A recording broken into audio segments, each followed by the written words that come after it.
Bonjour, ravi de vous retrouver pour ce nouvel épisode de 3 minutes à méditer. Nous allons parler aujourd'hui de l'utile et de l'inutile. Insomnie à la campagne. Une fois, vers 5 heures du matin, je me suis levée pour contempler le jardin.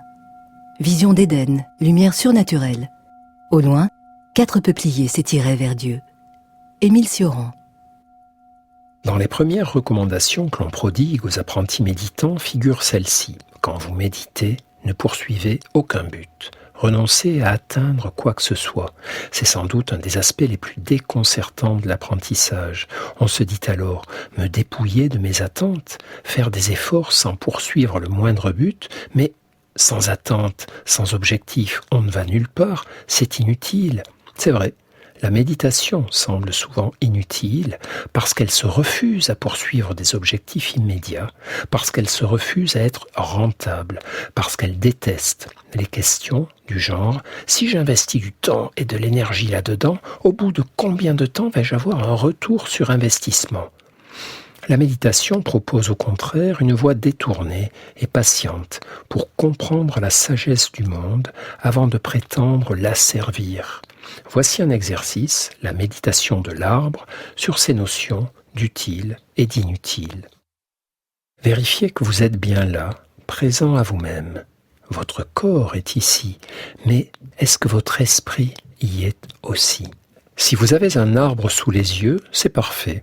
Sinon, imaginez un arbre que vous aimez bien. Contemplez-le tranquillement. Voyez comme il ne fait rien. Voyez comme il semble inutile.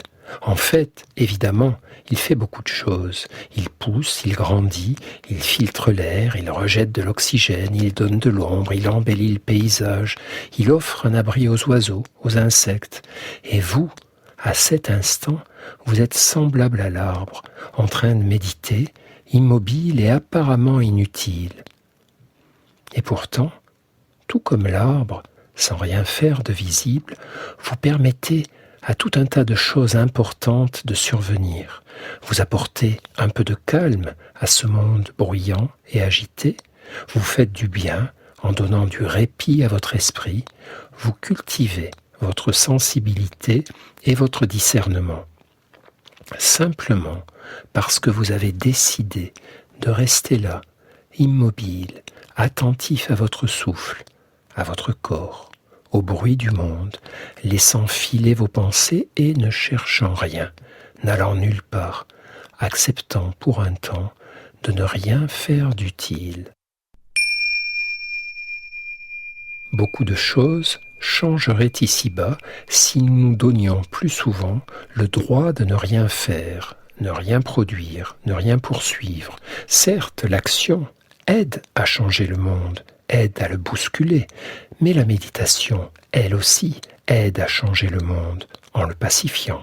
Il faut les deux, action et méditation, utile et inutile, pour que le monde bouge et pour que la vie continue.